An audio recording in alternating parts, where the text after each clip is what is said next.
is Pooja Singh, year 14 CS300. Today I am going to explain about my Unix experiment number 9, which is about name and unnamed pipe. Pipes are nothing but just relate the one process to another process. The name pipe is like when one process is being created, it can relate one process to other process. This doesn't depend on the descending process be related, other process can relate to each other. But doesn't happen with the name unnamed pipes. So in the first question, you're going to create a process create a pipe and then write all the things in that pipe. In the next process will read that pipe and display all those things which is not vowel. The second is like creating one parent process will creates the pipe and then writes the pipe. The child process will display all the vowels in the uppercase. So we'll see. As you can see in this, we're first going to create the pipe. This is my pipe and have a read operation like this in first step. Since if that id is equal to 0, it will read. So if it's a read that from the new created mk not pipe name, and this is the syntax for creating a pipe. So if it's equals to 0, it will say its pipe is created. If not, it will say pipe is not created. Other thing is like then we're going to enter the string, which is going to store in this fd file, and then open it and write it, and then close that string. Open, write in that string, and then where that's going to store is in my pipe. So I'll just read that thing that it will write, will open and read from the my pipe, will write and will close.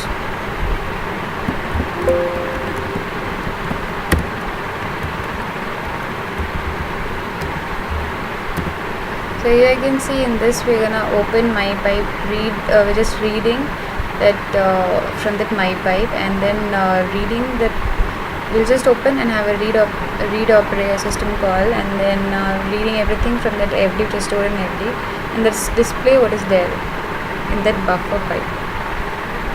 So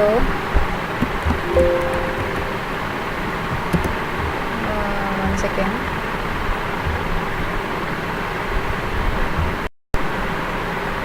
So as you can see, I've just run that program. In this initially still pipe is not created. I ask the user to enter the string. It will just enter that string and then will read from the buffer whatever the string you have given. I've given henna here. So the moment that when the next pipe is created, I'll just ask the other process to read that string. So just reading the string, it is henna. So we'll see the next program, which is like reading from the parent and displaying the vowels from the entered string. So here you can see which is creating a pipe which is fd and store an id. If that id is equals to 0, they will say the pipe is created. If the id is not equal to 0, we will say the pipe is not created. So the parent process will get the PID and enter the string. The parent will get the PID and ask the user to enter the string. The moment the user enter the string, will just write fd 0. Say 0 is for the read, and the 1 is the here is write. So here is whatever the write operation will happen.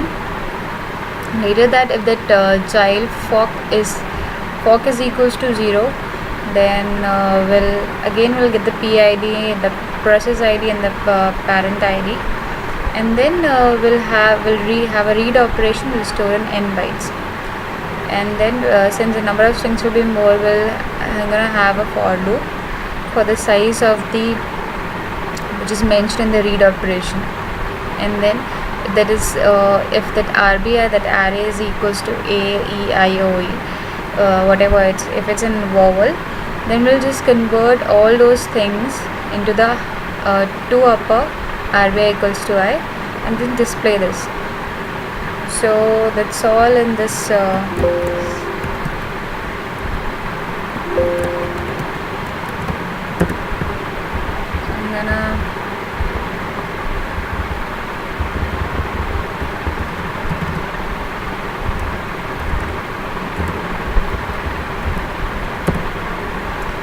since pipe is created, it's as parent IJ is this. So if we type henna, so displaying the parent ID is this, and then child process will have its ID and the parent ID, and to receive the string as henna, in which all the vowels will be in the capitals. That's all in the 9th experiment. I hope you understand. Thank you.